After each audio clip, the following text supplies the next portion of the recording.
Hello, friend. Bonjour mes amis. Alors que nous nous rencontrons de semaine en semaine à travers ces messages vidéo, j'espère que vous vous sentez bénis et encouragés dans votre chemin avec Jésus et dans la mission qu'il nous a donnée, évangéliser le monde pour lui. Aujourd'hui, nous allons parler d'un sujet très difficile mais très important, les abus. Les abus constituent un sujet dont personne ne veut parler. Et pourtant, c'est un sujet qui doit être abordé si nous voulons poursuivre notre mission d'espoir et de guérison. Vous voyez chaque jour des milliers de personnes innocentes dans le monde, dont beaucoup sont des enfants, sont victimes d'abus. Les abus se manifestent sous de nombreuses formes. Abus sexuels sur des enfants, violences domestiques, abus sur des personnes âgées, abus par des ministres du culte, traite des humains, viols, mutilations génitales féminines et bien d'autres formes terribles. Et malheureusement, les abus existent partout, même au sein de l'Église. En tant qu'Église mondiale de chrétiens bienveillants et aimants, nous devons ouvrir les yeux sur le fait qu'il y a plus de personnes que nous pouvons imaginer qui souffrent profondément des effets dévastateurs des abus. Jésus nous appelle à un ministère d'espoir et de guérison. Mais nous devons d'abord reconnaître le problème. Bien que la violence touche tout le monde, les femmes, les enfants et les personnes âgées semblent être le plus touchés lorsqu'il s'agit d'abus physiques, sexuels ou psychologiques. Examinons les points suivants. Un adulte sur 4 déclare avoir été physiquement maltraité dans son enfance. Une femme sur 5 déclare avoir été sexuellement abusée dans son enfance. Une femme sur 3 a été physiquement ou sexuellement abusée par un partenaire à un moment donné de sa vie.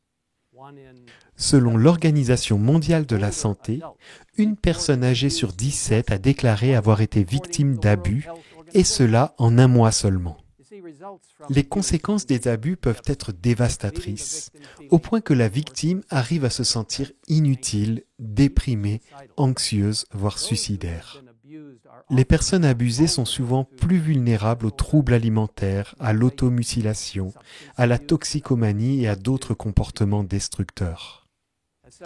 En tant qu'adventistes du 7e jour, nous condamnons les abus sous toutes leurs formes et nous embrassons le ministère de guérison de Jésus. Cela fait partie de la mission que Dieu nous a confiée. On peut lire dans Ésaïe 58, verset 6, « Voici le genre de jeûne que je préconise. Détachez les chaînes dues à la méchanceté, dénouez les liens de l'esclavage, renvoyez libre ce qu'on maltraite, mettez fin aux contraintes de toutes sortes. » Commentant Ésaïe 58, Ellen White a écrit « L'œuvre que Dieu décrit en ces termes est celle qu'il exige de son peuple aujourd'hui.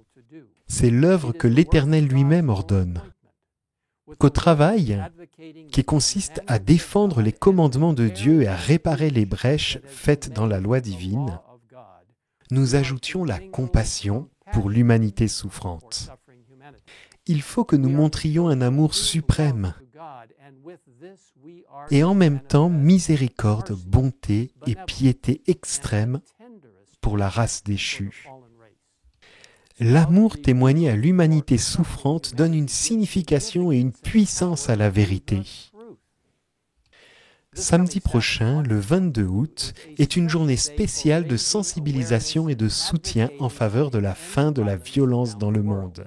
Connue sous le nom de End It Now, cette initiative mondiale développée par l'Église du 7e jour a été lancée en 2009. Elle vise à accroître la prise de conscience, la responsabilité et l'engagement personnel pour aider à endiguer la marée de ce terrible mal. Vous pouvez trouver plus d'informations sur cette journée en visitant le site enditnow.org. Il est tellement important que nous, en tant que responsables et membres d'Église, nous soyons non seulement conscients des signes d'abus, mais que nous prenions activement des mesures pour les prévenir.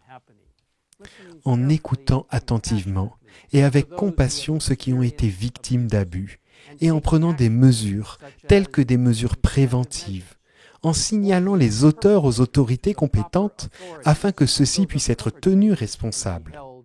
De nombreuses ressources utiles sont disponibles en ligne, notamment sur le site web women.adventist.org où vous pouvez trouver d'autres informations. En conclusion, je voudrais prendre un moment pour m'adresser à ceux qui ont subi une forme de violence ou d'abus. Sœurs, frères, Dieu sait ce qui vous est arrivé et il s'en soucie. Ce qui vous est arrivé n'est pas votre faute. Aujourd'hui, je vous encourage à parler à quelqu'un en qui vous avez confiance. Vous ne devez pas souffrir en silence.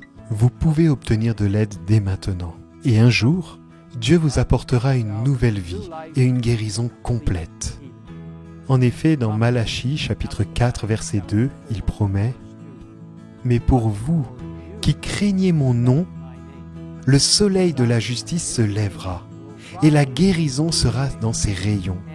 Vous sortirez en bondissant comme les veaux d'une étable. » Maintenant, prions ensemble. Père Céleste, viens près de tous ceux qui ont eu de grandes difficultés dans leur vie, et peut-être même maintenant.